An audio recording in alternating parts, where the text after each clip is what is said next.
Hello and good morning and welcome to the Signal Biz Hub. It's Friday and we're here again. Another digital edition of the Biz Hub. We've got some cracking content for you. We've got some great guests and as usual, some information for you, hopefully to update you. Please say hello in the chat. Love to see you saying hello and interacting, so at least I know I'm not just talking to myself as usual. Good morning, morning Joanne. Lovely to meet you this week. Joanne is one of our newest residents at the Biz Hub at Signal, and a new member of the Biz Hub too. She does well. She gets you back fit, healthy, rehabilitated. She told me at length what she did, and it sounds fascinating. Lots of rehabilitation and initially Pilates as well. There's lots going on, and that's in the ground floor at Martinique House. So do go and say hello if you're over that way. Obviously, be respectful. She's trying to keep a COVID secure area. Good morning, morning Sheila. Lovely to chat with you this week. Morning Sue. Morning Sarah. Morning, Alastair. I'll be talking to you a bit more later on. Hello, Dave. Dave McKinney. Fabulous. Lovely to have you here.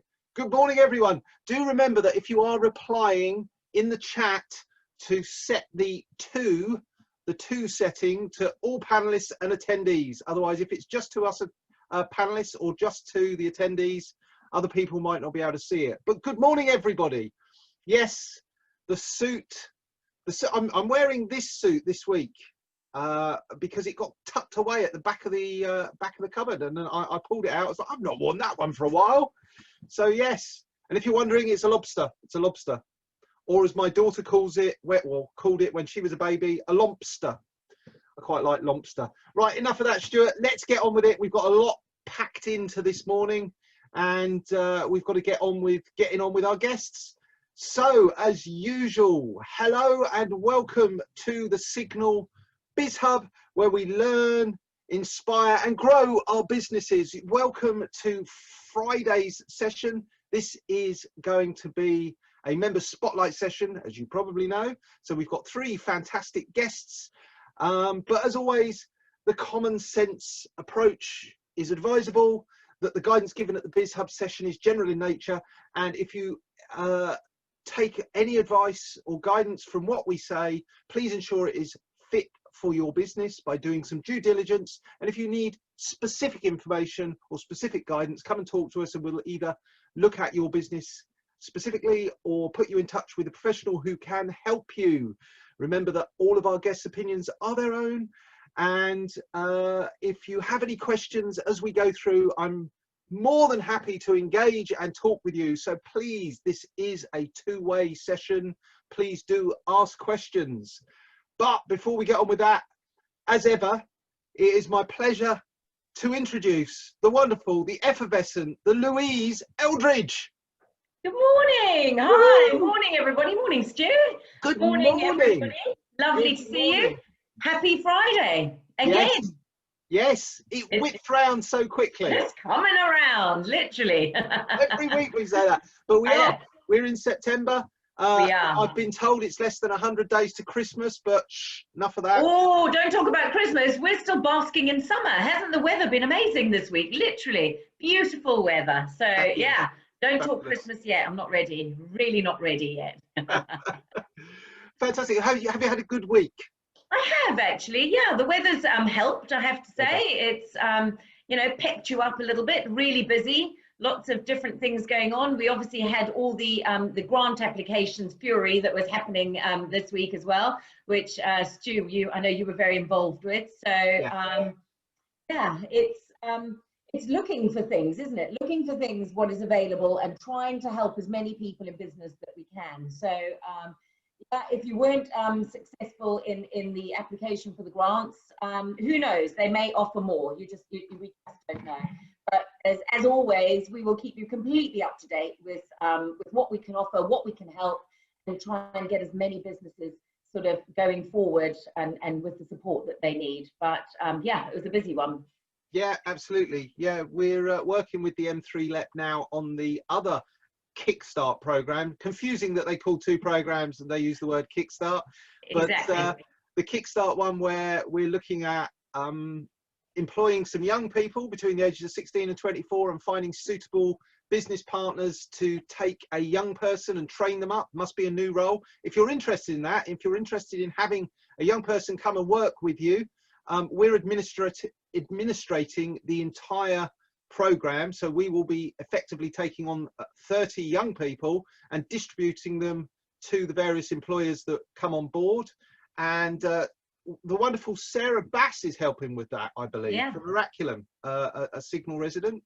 Again, it just really shows that being part of a community is brilliant, because you know, people that don't, like a lot of people that are not part of our community don't have a clue that any of this is going on. So it's really, really good that we're collaborating and, you know, talking about it. So if anybody's interested in anything or just wants, you know, to find out what's going on, drop us a line, keep in touch, and we'll do our best to, you know, give you the information that's needed to help you out.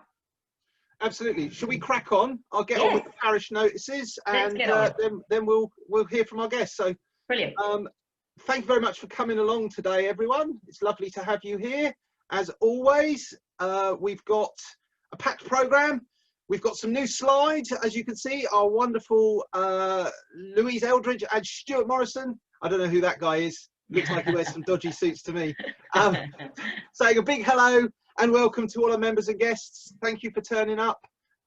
We couldn't do this without you, and we do this for you. So please do let us know any of your feedback, any of your suggestions, any of your ideas. More than happy to hear those. If you are a guest and this is your first visit, then you will be receiving an email in your inbox, and there's a slight change to the format, which we'll explain as we go through. It won't affect members so much, but we want to find out a little more about our guests. So we'll explain that in a second. Signal Biz Hub is online every Friday, and the format is week 1 inspiration session with a guest speaker and a Q&A, possibly a workbook. But week 2 is key content with a speaker, Q&A, and definitely a workbook. Week 3, as you can see, is a member spotlight, and we talk to Biz Hub members and find out about them and their businesses in a little more detail, pick up a few maybe insights and nuggets that those people have able to introduce into their business. So it's always worthwhile, you know, talking to those people. And week 4 is mini mastermind. We have a morning and an afternoon session. Lou, how's that looking? So the morning session, I think we've got 2 places left for the morning, and the afternoon we've still got 8 places left. So if you haven't come along to Mastermind before, please come along and try it out. It's a really, really good meeting. So come along, join up and see what it's all about. Don't miss out. Absolutely. Yeah. Okay, so small changes to the format. We're going to be having a 15-minute break.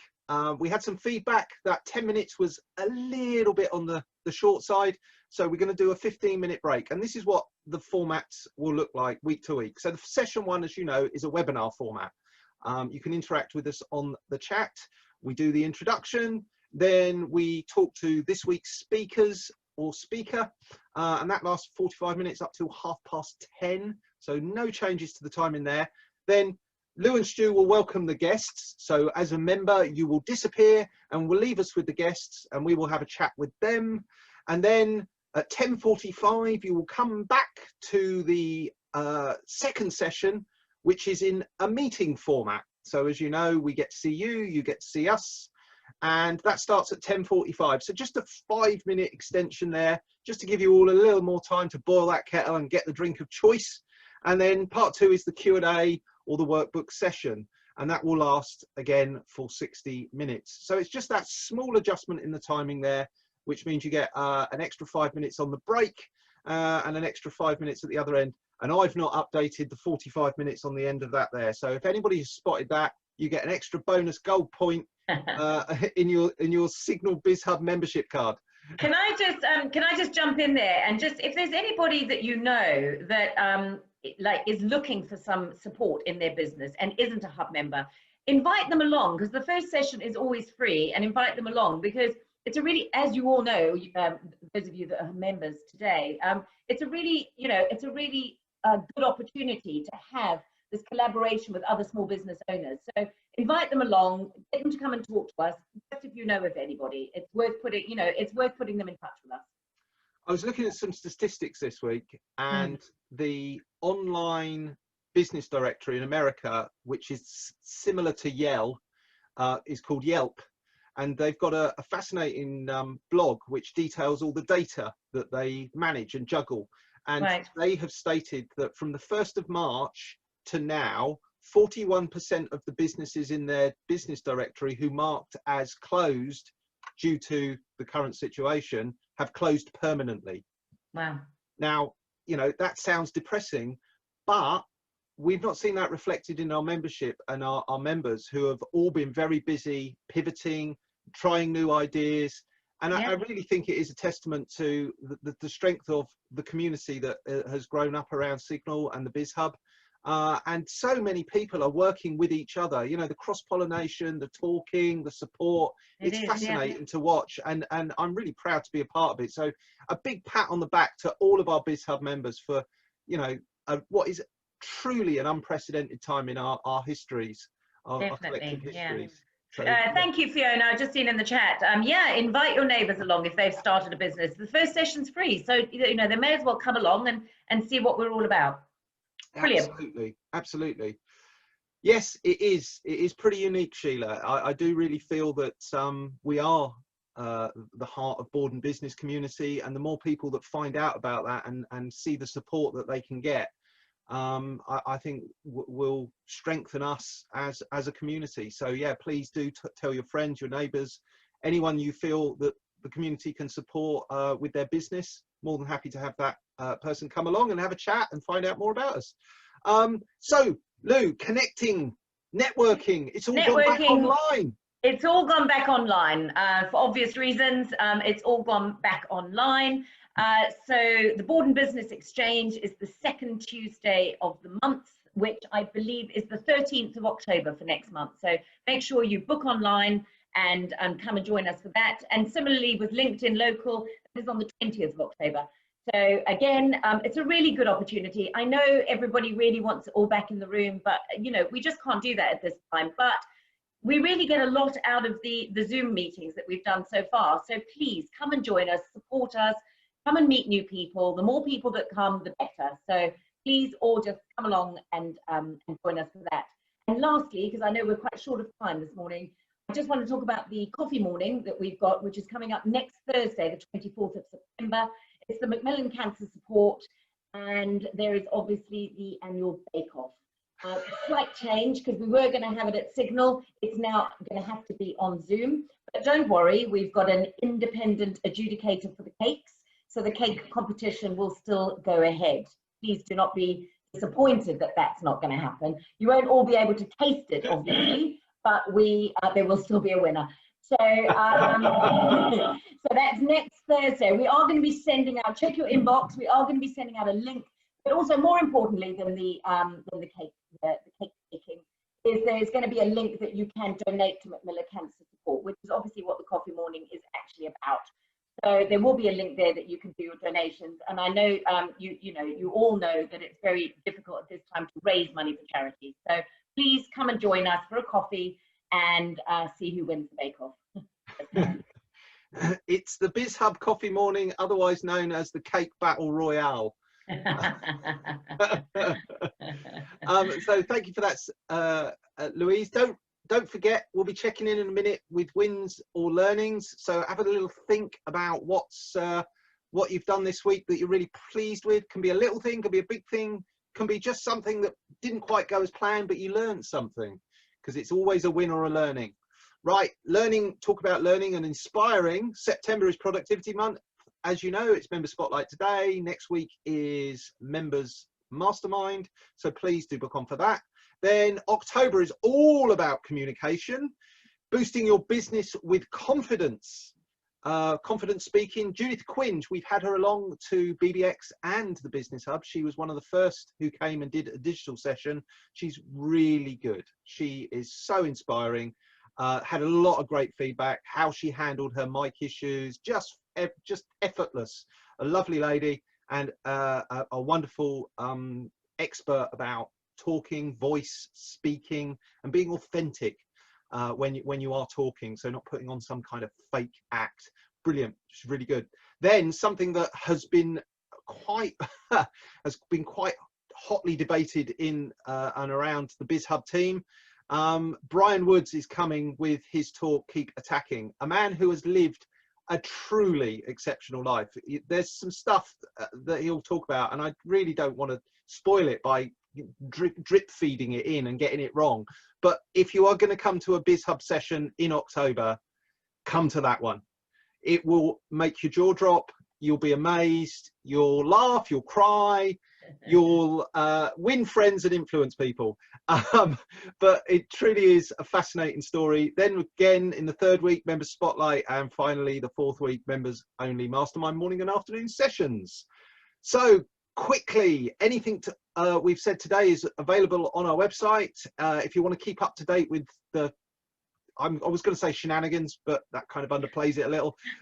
With the serious situation that's going on in the world, specifically to do with small businesses, go to signalboarding.org/newsflash. We're trying to keep that updated. We're also just trying to communicate directly with people if things like the grant come along, which really did drop in our lap last minute, and it was all a bit short. And I understand your frustrations.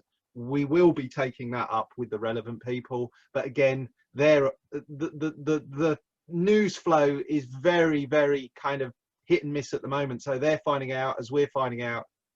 It's a little bit clunky, but we're getting through it, sticking together. So win, learning, or both? What have you had? Stick it in the chat. Quick. What have you had? A win or a learning? Anybody this week where you want to give yourself a pat on the back, or one of those kind of emojis? I learned something this week. I've had quite a lot of those this week, Lou. I've been playing catch up with the Hubbub marketing packages, and working with Ellie, our new marketing assistant, and Gareth, obviously our Hub digital manager, Signal digital manager, and working on those particular things. We've got Gary. I don't want to preempt what Gary might tell anyone, but he's saying that he's got a lead come in from our marketing activities this month, which is encouraging. That is. Yeah. Let's see. Oh, I think Sue Bond has put in, had a broken button on the hot tub, and hubby sourced a replacement, and it's now fitted and ready for her client on Saturday. And she also had 4 new clients visit the tea house this week, and still have the time and energy to meet with friends for lunch yesterday. Wow, well done, Sue. That's really good. Well done. 4 new clients. Brilliant. Suzanne's also had a new customer this week. Reference from a friend. We're a small company in Woking are realizing how much they use Office 365. First training session this afternoon. That's really good. Brilliant. Excellent. Anything like that, please don't wait for us to ask. Do send it through. We will shout it from the high heavens on social media and big you up where we can. So do send anything through to us. I'm conscious of time. I'm conscious that our guests are sitting in the wings. So I'm going to stop the share. Please do chuck any wins or learnings that you've got into the chat, and we'll catch up with them and celebrate them for you wherever we can. But Lou, who have we got this week? Obviously people can see their names, but do please introduce our guests. Okay, so today we've got Alastair Shanks, Suzanne Driver, and Micheal Stopford. So if you could all come in, please, and let's get chatting. Good morning. Lovely to see you all. Fabulous. Thank you for joining us. Good, and welcome to the Members Spotlight. So I think what we'll start with first is we'll just go around and just ask you to introduce yourself and the name of your business and what your business does. So we'll start with you, Micheal, if you could do that. Yes, I'm Micheal, soon to be a new village resident. Yeah. So my business is Business Bookkeeping Services, and we offer bookkeeping and payroll and accounts, so those kind of things to small local businesses. Brilliant. Alastair, over to you. Good morning all. Yeah, it's Alastair Shanks. I run Right at Home, and we support mostly elderly people to stay living independently in their own homes. So I have a team of caregivers. We have an office in Signal. In the Signal Village, lovely. And Suzanne? So I run 365 Training Consultants. So it's a training business around technology, and we sort of take off where the IT support people sort of leave it. We help you use your applications and develop them to help your business progress. Brilliant. Well, thank you all for that. And to be honest, it's only just twigged that you're all in the Signal Village. You've all got office space at Signal. Literally, it's only just come to me that's yeah, amazing. And it's also great to see what a diverse, you know, what businesses that we've got at Signal. So yeah, that's really brilliant. Good. Absolutely, excellent. So, shall I kick off with the first question, Lou? Yes, go on. Okay, first question to Alastair. So, can you just give us a little bit of background about you? Why did you choose the industry or sector or niche that your business operates in? Yeah, certainly. So I really, I guess, fell into it in a way. I was looking at starting my own business and found out about franchising. So Right at Home is a franchise business, and was looking at a few different options. And I really wanted something that I guess I was going to feel proud about doing and feel good about doing. And at the same time as I was looking, my grandmother and grandfather were having challenges with care for my grandfather. So with all that in my mind, and I came across Right at Home as the franchise, and it really appealed to me. And the more I found out, the more I liked about it. So from, I guess, first coming across it in January of 2012, I then opened the office in June 2012, end of June. So that's how I ended up in the sector I'm in. Oh, excellent! It certainly is a you get a lot back from it. It's Rewarding a sector, rewarding. Thank you, Lou. It's yeah. certainly a rewarding business to be able to support people in their homes and that. Excellent. Yeah. Well, thank you for that, Alastair. Suzanne, why did you pick your industry niche or sector? I was in HR years ago, and I got made redundant on my 30th birthday, which was, of course, about 3 years ago. And I was asked by the company that I just implemented a system to go and work for them. And they said they'd get me to all the trainer qualifications for training technology. So I worked for them for a short period of time and then moved into Microsoft training. So it was really a redundancy situation that spurred me into it. Okay. Yeah. We talk about this in one of our webinars about positive and negative triggers as why people get into business. And sometimes a negative trigger can be just the shove in the back that you need. Yeah.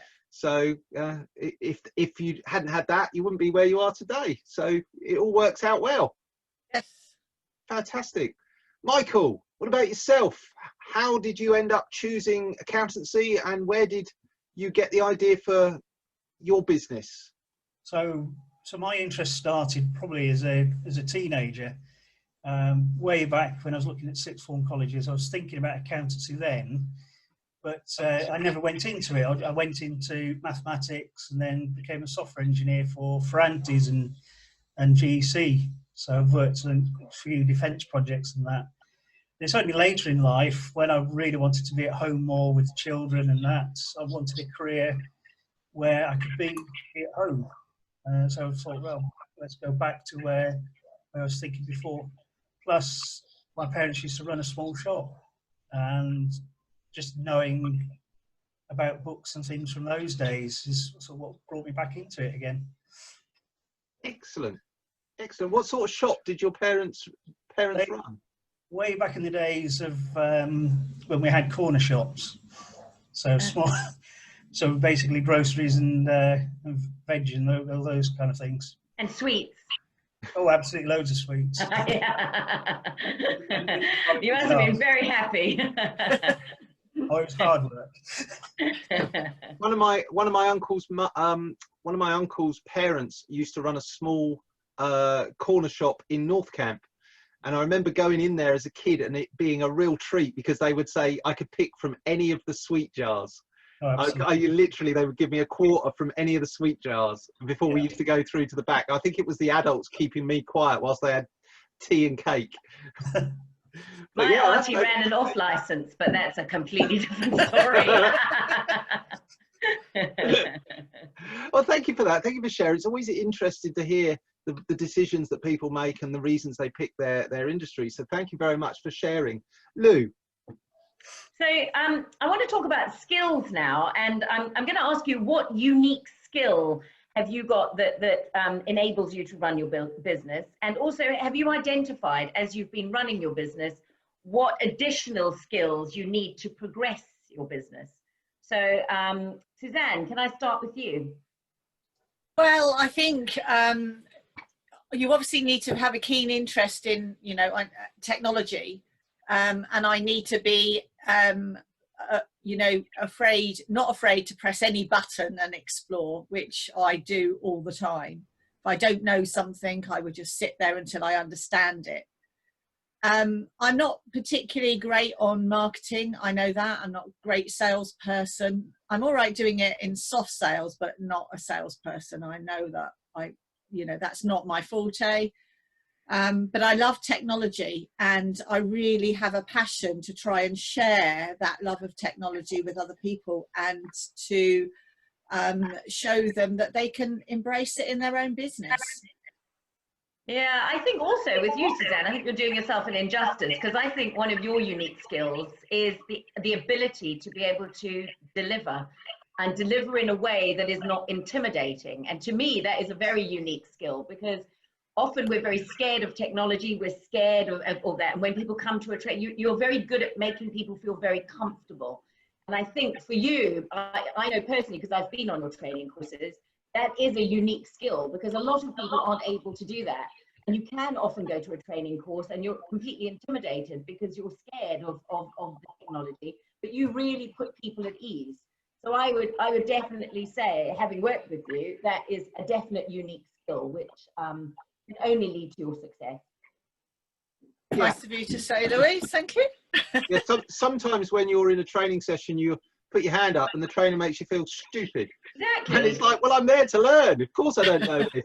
But that, again, that goes back to, you're very open and honest when it comes to that. So you feel that you can put your hand up and ask any question. So you get so much out of your learnings because you can ask whatever question comes to mind. So I definitely think that is a unique skill.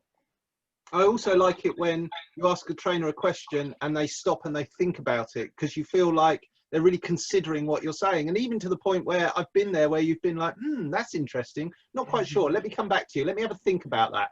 Yeah, but you always find me something, Stuart. Well, it shows a real authenticity, and it does. a complicated product, a suite of products, and you've got to learn all of that. You can't possibly know every single piece of the DNA, otherwise you'd be a programmer at Microsoft working on those products, and even then you'd only be working on one of the products. So I'm just amazed that the suite of products and the width of your knowledge, that's always impressive. And with regard to your skills that you say that you don't have, remember, we don't have to learn everything about our business. No. I talked about it in my talk a couple of weeks ago about outsourcing things. I mean, you might not be interested in marketing, so it might not float your boat. You might not think, well, it's not best use of my time. Get somebody else to do marketing, get somebody else to do my accounts, get somebody else to do that. And then you can really concentrate on what you're good at to develop your business. And I think as business owners, we always have to remember that. We feel that we have to learn and do everything when in fact we don't. So I think that's also, really focus on what you're good at and what you enjoy and develop those things rather than the other things. We'll be looking in depth in the second session about developing good habits, and especially in and around what you should be doing and what you shouldn't be doing. So that is a perfect example of it. Yeah. Brilliant. Alastair, over to you. What unique skills do you have to run your business? And have you identified any additional skills that you need to progress? Okay, well, I liked what you just said, Louise. I think so. My business has grown from just me at the start to we've now got over 100 employees, and I think, yeah, I think sort of delegation and people management is probably one of the key things, and figuring out, yeah, what I'm not good at and finding other people to do it or outsourcing it. Yeah. So I think, yeah, I mean, there's other things I do get quite involved in the finance side of it. But yeah, I think that sort of leadership, people management is probably one of the key things. And things to develop, I guess, is more leadership skills. You know, the business definitely changes in the way you need to communicate to people as there are more people, because you're not getting that one-to-one time with everyone in the business anymore. Yeah. I think just going back to what you said is why you chose to get into the industry. I mean, I haven't worked with you, so I don't know you as well as I obviously know Suzanne, but you must have an element of empathy that yeah, I think brought you to that. And in your sector, I would imagine empathy is a skill that you use on a daily basis. I think, yeah, I think you're right. I think it is. And I feel that our business is very values driven. It's certainly something I focus on a lot, and really try and, I guess, embed those values within the culture of the business. And I don't know if that's so much of a skill or it's just a kind of a value set and a way of being. But that certainly for, you know, the people we look at to join our team, that's really important. But it's also the ability to be able to impart your ethos that you have onto your team, so they deliver the same ethos, and that's always a very difficult thing, isn't it? I think especially in your sector, in that you want them to have that same ethos of, you know, caring and you know, to be able to deliver that to your team, which you're obviously doing quite successfully to your 100 people. So that in itself, I think, is always a skill, to be able to, you know, to give that to your people. Yeah. No, I think I agree. I know Something we try to do. Well, these kind of questions, and I know they often, because you have to look at yourself, and questions about yourself are often very, very different, because we don't think about ourselves as business owners and business leaders, because we're just so busy doing the business, you don't step back. But I think it's really, that's why these questions, I think, are really important, that you really look at what you actually do and praise yourself and say, do you know what, I'm actually really good at that, and that's why my business is successful. So I don't think there's any shame in looking at that, but I know as humans we don't do this regularly enough. So it can feel a bit uncomfortable, and I appreciate that. But I think it's important. I think it's really important to explore it and work on it, and say that's what I'm good at. And one of the real difficult things to do is to be really honest with yourself. We all like to think we're perhaps better at certain things than we are.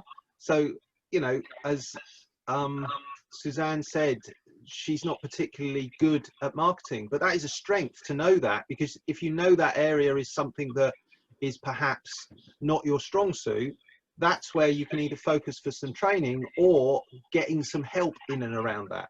So it's not a weakness, it's very much a strength to know that's not where my skill set lies. Yeah. Right, over to you, Michael. What unique skills have you got to run your business? So probably going back to my days in the software industry is just really an eye for detail, because I used to work on safety critical systems, so I had to be precise and accurate in everything I did, and that's kind of how I look at everything as well. Because without that, we can't take out the figures that we need, you know, to show to clients and say, well, this is, you know, these are the areas we want to work on. These are, you know, this is what's good. This is what's bad about the business. You know, those kind of things. I think marketing is the biggest issue. I need to try and learn a little bit, you know, being comfortable in front of the camera, for example. That takes time, doesn't it? And that takes practice and time. But I would imagine you've got a very, I call it fad, but it's just it's called fine attention to detail. Yeah. I would imagine you're quite good at detail, Michael. You would have to be. which again is a unique skill for your industry. I don't think you could work in your industry unless you have that skill for the detail. That's right. Yeah. Imagine an accountant saying, well, those are broadly the figures. Roughly. Plus or minus 1,000. Exactly. So, yeah, exactly. So, and you said marketing. Is there any other additional skills that you feel that you should be working on? Well, I think it's going to come down to delegation, because as the business builds, I'm really going to have to let go of a few things. Telephone, for example, I'm going to need a PA in the next 2-3 months. Well, we have VAs in our community, so talk to them and see how that works. You know, it's really important to do that. Yeah, because going back to last week's work session, you know, all these disruptions. I mean, the telephone going off, answering calls to clients, potential clients. It'd be nice to have somebody there to look after that. Yeah, Yeah. definitely. Yeah. It is one of the most difficult things in business, isn't it? Letting go and saying somebody else can do that, because we initially, when you start off on your own, it's that I do everything, and then like parceling it off and letting it go. And one thing that I did hear quite recently actually is if you are on your own in your business, create an org chart and create all the different jobs and if you're on your own, you do everything. And then sort of just have a look at your organizational chart. You're the CEO, you're the marketer, you're the administrator, you're the finance person. Put them all in your organizational chart, and your name will be in all of them. And then just sort of work out which ones you think you could probably, and if you do something visually, it often really helps you differentiate as to the different tasks and what you can do and how you can either outsource it or how much time you're spending on it, etc. It's a really good way of deciding what needs to be sent to somebody else and what you really need to focus on. Yeah. So yeah, good. I've just had a kind of a thought. I wonder if, from what we've heard, all of our guests are very modest and very downplaying how successful they have been to get to this point. I wonder if that's the reason why quite a lot of small business owners feel that they're not good at marketing, because they don't feel like they like to talk about themselves, very self-effacing. And marketing is basically going out and saying, look at me, I'm fantastic. Yeah. And that can be really awkward. That once you're having that conversation, it's just having a conversation. That doesn't feel like sales. But actually going out and saying, look at me, I can do this, might feel a little bit more like I'm bigging myself up, and that's not my kind of personality. Just a thought. Yeah, you perhaps need to separate your business from you in a way then, and because I'm much more comfortable bigging up my business than I am bigging up myself. So. Yeah, think of your business as like a really, really good employee that you like absolutely think walks on water. If you can talk about it in like a third person sense, like, oh, we can do this and we can do that. Yeah.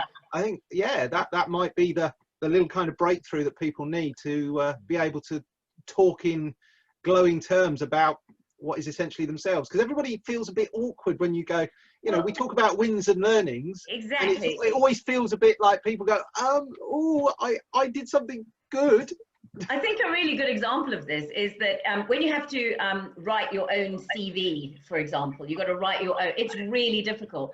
But if your friend or partner or whatever says, oh, can you help me with my CV? It's so easy. You go like, yeah, great. You're really good at that. You're good at this. You're good at that. Because doing it objectively for somebody else is much easier than doing it for yourself. So you're right, Alastair. I think separating it out sometimes and looking at your business objectively to do your marketing is a really good sort of thought process to do it.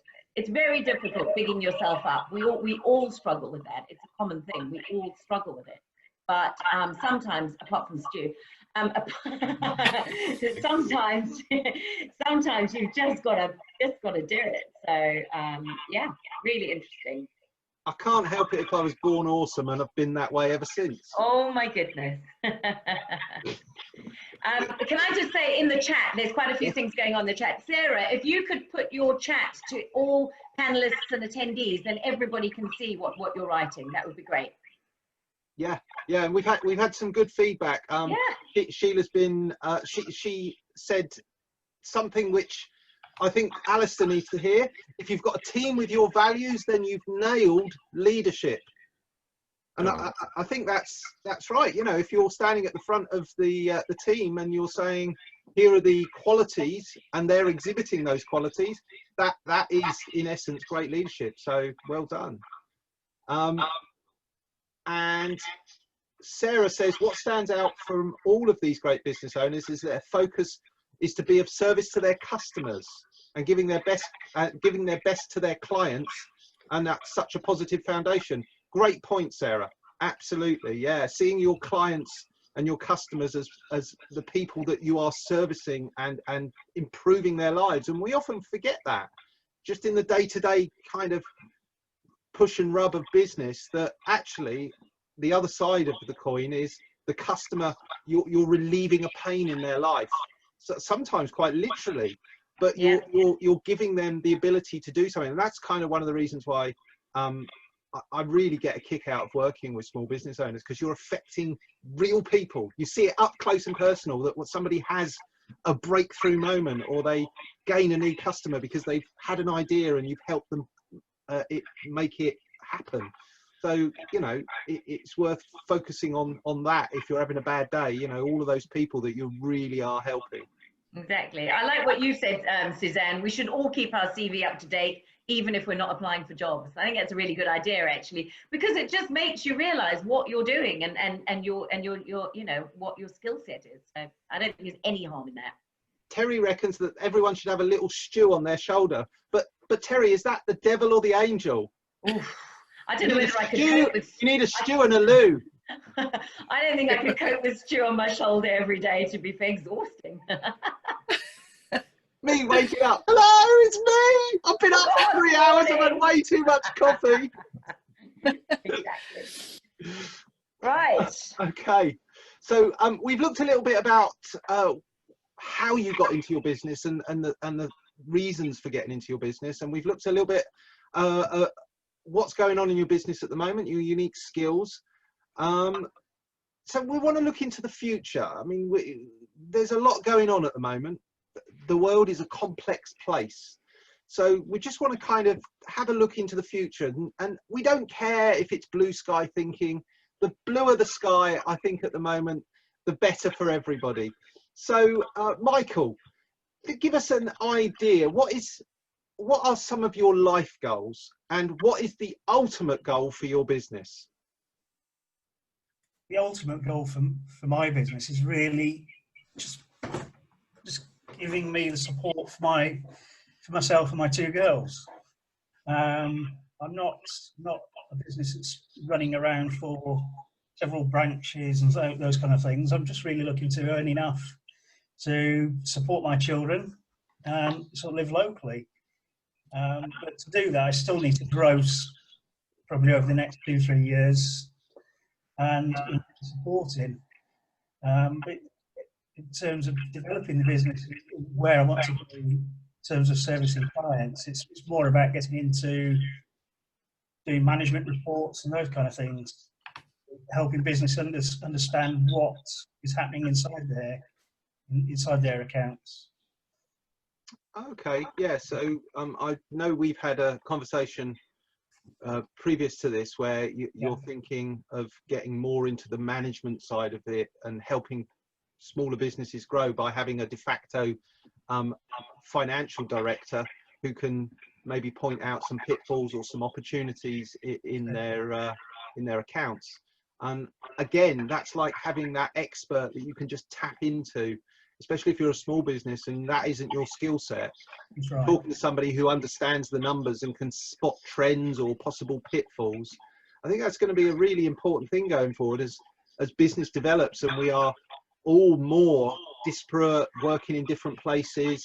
The ability to have somebody on tap that you can just have a session with, a Zoom session, and jump on and say, this is where my concerns are, and have that person come back with some definitives. You know, do this, don't do that. It certainly makes the future, the planning for the future, a lot easier when you've got somebody like that you can pick up the phone and speak to. interesting times, definitely. Because it's so much more you can do with your accounting software these days that you couldn't do before. I mean, one example might be, running that greengrocer's shop. You might want to know what lines are working, what lines are not working. There's so much more you can do with the accounts to bring that information out for businesses. There's no point flogging a dead horse. If there's a particular line or a department that doesn't work, you need to know when to cut it and concentrate on the profitable areas of your business. Absolutely. You see it in the big supermarkets, they'll trial a new line and it'll be there for a few weeks and then it disappears. And you think to yourself, well, it must have been only me buying it then. Absolutely. Suzanne, for yourself, what are some of your life goals and what do you think your ultimate goal is for your business? Well, my life goal, I've got retirement in about 10 years. It's not going to be an event. It's going to be over the next 10 years, just reducing the amount of days that I work so I can spend some time with friends and family. But because up till now, I've worked full time ever since leaving school and, done a lot of sort of UK traveling. I'm just sort of want to have a good business where I can go online and to just get that better balance, really. And I'd like to do some more travelling, situation pending, obviously, and have a good retirement when I do get there. The current situation is really playing into the remote training and learning. So there's lots of opportunities for you at the moment, I guess. Yes. Are you seeing that with businesses that are talking to you? 100%. I'm speaking to a customer at the moment and they said, we want to get you online because everyone can be at home when they're doing their learning. They don't have to be in the office. Even one of my customers who liked everyone in the office, and my customer that I've been with for years, they now let people sit at home and do online learning at home. I used to, for the same money, have to drive up to London because I had laptops to set up, so I couldn't go on the train, so I had 6 laptops with me. Drive up to London, set up 6 laptops, all be ready sort of early in the morning to miss the traffic, to do a session that I can now turn on my computer more or less just before 9 o'clock, start at 9:30, and I'm ready to go. So there have definitely been some wins for me like that, yes. Yeah, I think there are a lot of people that are going, actually, this working from home malarkey, there are some challenges, but the ability to rock up to work at 5 to 9 and be there, and we've talked about this with networking as well. The explosion of online networking is incredible, but the ability to be able to turn up, do your networking thing, and then be at home directly afterwards, and there's not that half-hour journey backwards and forwards, I think is going to reap some real rewards, because the quality of life is going to come back for people, that I'm not spending an hour and a half on a train in the morning and an hour and a half on the train in the evening. I'm actually getting time to spend with my family. So I do agree with all of that, but I do have to say is that what, it works very well. And I think with the training, I think it works very well. But when you are in a meeting with somebody in person, there is a different sort of energy that you get. And I don't think we should forget that, which is why I think we're having quite a lot of inquiries about the meeting rooms at Signal and people wanting smaller offices at Signal. So there's still that opportunity for people to come and meet together face to face and have that sort of meeting. I mean, Stu and I met up, I think a couple of weeks ago. It's the first time we've met up for a meeting, and we were at Signal, socially distanced, obviously, but in a meeting together. And the energy was amazing, and much more so than you get over a Zoom call. So I think we do have to be mindful that it's very different when you meet up in person. Yes, you can do the meetings, etc., on a Zoom call, but you get a lot of energy when you're in a room with somebody. So I think we just have to be mindful of that as well, and not retract into the world of Zoom forever. So No, but it's interesting how it's evolving, because there were times when, and we were talking about this, when you're working in an office and you kind of half overhear a conversation. You go, oh, actually, and you give somebody a piece of information, or you solve a problem for someone, or you know, that just that cross-pollination. You don't get that if you're kind of sat at a computer on your own. But what is kind of replacing it, and we're using in WhatsApp, is Teams. Microsoft Teams, lots of chat going backwards and forwards, siloed into the individual pieces of work that are going on. And I'm sure Suzanne can talk to people about Teams. And WhatsApp, the WhatsApp group for both the residents and Signal team is quite, you know, go away from your phone, come back, you've got 20 notifications. And it's quite interesting to see the chat backwards and forwards. You think, oh yeah, that reminds me, I've got to tell so and so about such and such. So maybe that's kind of replacing it. Yeah. Well, thank you for that, Suzanne. An interesting, slow and graceful retirement planned over the next 10 years. Excellent. Sector, Alastair, what are some of your life goals? What did he say? I said sector. I don't know why I said sector. I was reading the word sector, and instead of saying Alastair. Monkey see, monkey do. What are some of your life goals, Alastair, and what is your ultimate goal for your business? So a couple of life goals. I want to sail around the world. So plan is, well, hopefully in about 10 years time, perhaps a little bit longer, to have a boat big enough to sail around the world in for me and my wife, and a few others to join us for bits of it to set off around the world. Are you a keen sailor at the moment? Yes, yeah, no, I am a keen sailor. In fact, last year, November, December last year, I sailed across the Atlantic. So that was a goal that I've been aiming to achieve for a while. Wow. Oh, that's incredible. What size boat was it? The one I was on, it was a 63-foot boat, so a good size for a sailing boat. Good size, yeah, a nice big yacht. But yeah, but still, that's small when you're in the middle of the Atlantic. I was going to say, yeah, we're right in the middle of the Atlantic. Oh wow. Oh, well, that's a story for another time. A conversation for another time. But wonderful. And so, what is the ultimate goal for the business? So for the business, I mean, I've had a target to grow a £5 million business for quite a while. So yeah, working on that and aim to achieve that.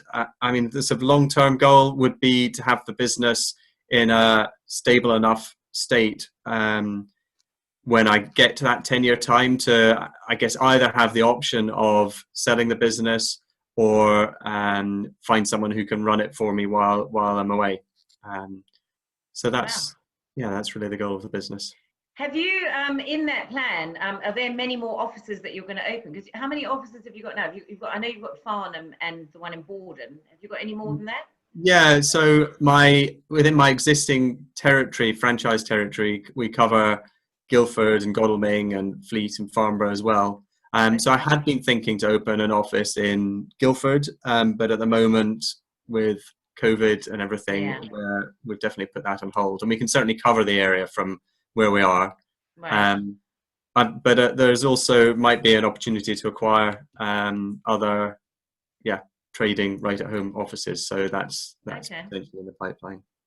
Have you had a conversation with Scott Duffield, Alastair? He does sort of home automation and home technology, and he's very much about allowing people to stay in their homes for longer, people of advanced age and with disabilities. He's no, I haven't. Yeah, working with Whitehill and it's Borden Regeneration Company now, about putting some of that technology into some of the newer homes that are coming out for some older people. And it's about non-invasive, so it's not all about surveillance and cameras. He's a very interesting chap to have a conversation with. I would definitely recommend that. Yeah, no, that'd be great. Yeah, the use of technology in supporting elderly population is quite interesting, especially at the moment with everyone being more isolated. I managed to get my gran onto Zoom the other day, which was quite a challenge. Brilliant. I'll send you both an email and just connect both of you. I've made a note to do that. So yeah, you should definitely have a conversation with Scott. Excellent. All right, thank you. Absolutely. Okay, so we're closing in on the end of the session now. I just want to ask one quick question, and we'll quickly whip round the room. So we'll start with Micheal. What one piece of advice would you wish someone would know starting out in your industry? What one piece of advice would you give somebody that they should know? Remember, you've already got the skills. You're managing home budgets, you're managing your pocket money all through your life. So remember, you do have the skills to do bookkeeping. I think that's the main one. So don't just think you're a bookkeeper for a couple of hours or years. You've probably been a bookkeeper since age 16, if not earlier. Counting your pennies, making it go fast. Absolutely. Excellent. Yeah. Fantastic. Suzanne, what about you? What one thing would you give someone starting out in your industry? What piece of advice? I think it links up with what I said earlier, in that don't try to do it all yourself. I have learned that over the years, and I do get, other people to do various jobs for me. So yeah, and I, although I'm self-employed now, I don't have a company as such. I still work with several self-employed people doing various functions. So that's how don't. When I first started, all I wanted to do was to do everything and learn everything. I used to go, and those days, because it was 25 years ago or something, I used to drive back to the office and sit there. My son was in bed, and do my invoicing, or I sometimes used to do it on a Saturday morning. And when I did move over and got a bookkeeper in, it just made a difference. And that was my first one, lesson really, was that you just can't do it all, because you just end up going round in circles. Yeah. Well, we say at Signal, nobody can or should build a business on their own. And that's absolutely the key point. There are some things that just need to get some help in. Otherwise your life becomes one long round of task after task after task, and that comes back to quality of life and what are your life goals. So yeah, it is quite frightening though at the beginning when you first start your business, though, isn't it?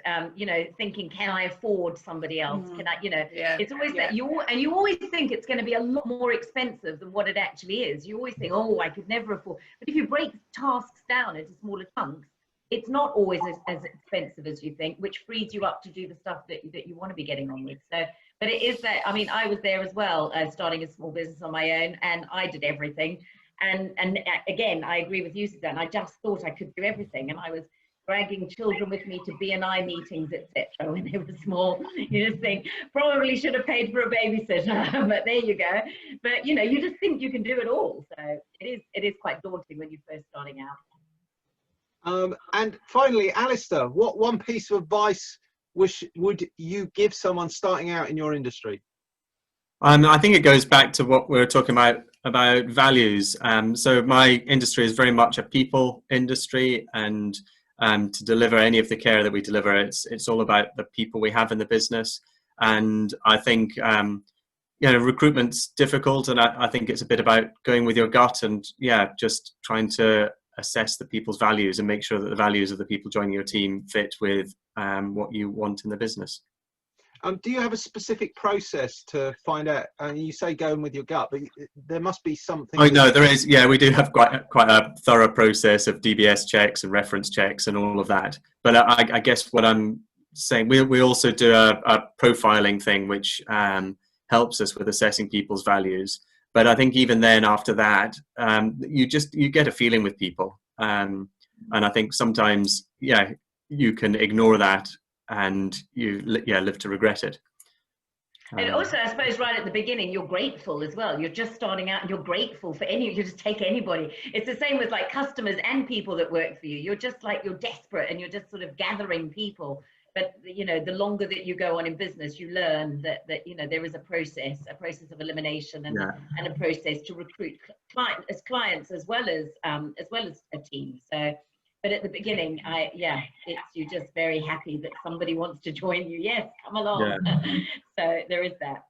And if anybody in the audience wants to recruit someone, don't forget, we're going to be doing the Kickstart scheme to get the young people on board. And if you feel that you need to have a conversation with someone, I'm sure Sarah Bass would spend a few moments discussing your needs, how to get the right person, the right fit, as Alastair was talking about, for your business. That's it, ladies and gentlemen. Thank you so much for your time today and sharing a little bit about you and your businesses and where you've come from, what you're doing and where you're going. It's always good to be able to chat to our members in a little more depth. Just really fascinating answers and insights. And and thank you for, here. Yeah, and thank you for being so honest. I know it's difficult sometimes just to, really share, but it's really appreciated by us and the audience that, it makes us all real people, doesn't it? So this is a great opportunity for this. So thank you for all your time and your honesty. Fabulous. Okay, so this session is going to end just about now. Don't forget, it's a 15-minute break this week, 15 minutes break. We will be back at 10:45. Hopefully you've got the workbook. Please let me know if you've got the workbook or you don't have the workbook, and we'll get it to you. Gareth will get it to you. And the link for the second session has just been put in the chat. So do get that, because when this session ends, that chat disappears. I will say that again, when this session ends, that chat disappears. So do take advantage of that link. The workbook link, please send me the workbook. Yes, the workbook will be coming out in the break. So, oh, there's a link there as well. There is a link there. If you don't get that, I have it here as well, and can share it in the second session if you need to. We will be looking at what we've been discussing over the past 2 weeks, great habits. We will be going through the 7 Habits of Highly Effective People, which is a book that I mentioned at both of those sessions, and looking at those 7 particular habits and how to cultivate those in yourself and your business and be more successful. So thank you very much again to our guests. Thank you to my co-host Lou. Thank you for coming. If you're in the audience, please do click that link and join us in the second session. And thank you for coming to this morning session. All the very best and goodbye. Thank you. Thank you. Bye. See you later. Thank you, everyone. Bye. Thank you. Bye. Thank you. Bye.